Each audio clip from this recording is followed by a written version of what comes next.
Unai Emery's Aston Villa are flying in the Premier League. The Villains sit fourth, just 2 points off the top of the table, and since Emery's appointment in October of 2022, they have picked up 77 points from 38 games, the fourth most points out of any single Premier League team in this same period, and places them just 2 points behind Liverpool, who have played a game more than them in that time.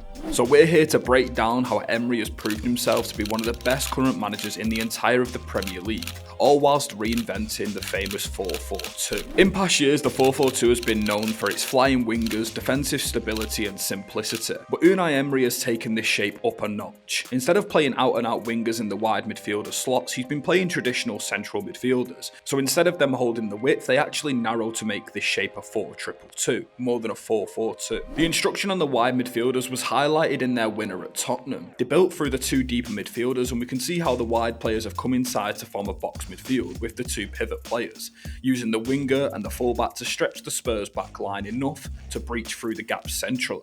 And quite interestingly, Unai Emery falls into the Roberto De Zerbi bracket in build-up, as they both look to use a 4-2 shape with patient passing from the back, overloading the midfield and looking for fast vertical passes to break through the press and create them fast attacking moments from settled possession. And these angled passes right from the centre halves in possession have proven to be Villa's main tool in build-up, because it's an unorthodox movement for an opposition team to man-mark when these midfielders do come central and overload the middle of the pitch. So it often gives them the space to receive and carry the ball and turn them carries into direct attacks, with Ollie Watkins and Moussa Diaby in most cases being the threats in behind. However, unlike De Zerbi, Emery's style has never resolved around having a large amount of possession. They are ranked 9th in the Premier League's possession charts, but hardly any managers in Europe come close to Emery off the ball. So what tactics does he actually implement out of possession that makes his team so good? Well, they choose to defend in a natural compact 4-4-2, and the wide midfielders again play a huge part in the solidity of the block, as they're instructed to tightly mark the opposition's fullbacks as they want to move forwards, meaning this block can almost fall into a lopsided 5-3-2, with the wide midfielders dropping on the end of the back four. But Aston Villa haven't been as solid as they were last year defensively. They've conceded the 7th least goals in the Premier League and only the 9th lowest expected goals. And if you're being picky, they're worse defensively going off the numbers, conceding more goals and more XG per game compared to last season. So what has caused this? Well, Emery has made them a far better offensive outfit.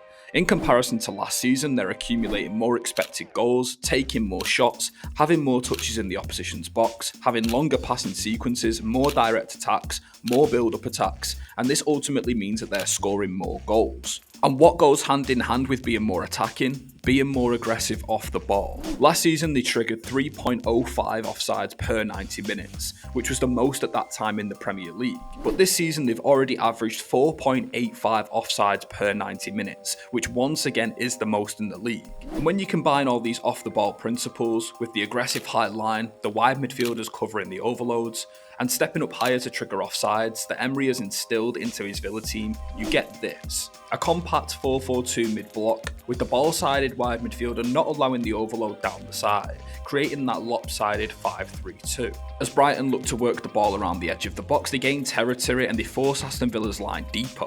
But when the ball gets to near enough the edge of the box, the whole Villa back line jumps up, and they manage to catch the Brighton striker in an offside position, and effectively win the ball back.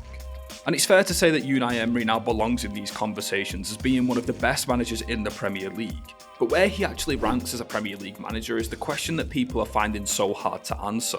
So, do you think Unai Emery can lead Aston Villa to the Champions League? Or will they fall short in their quest to reach Europe's elite competition for the first time since the 1982-83 season?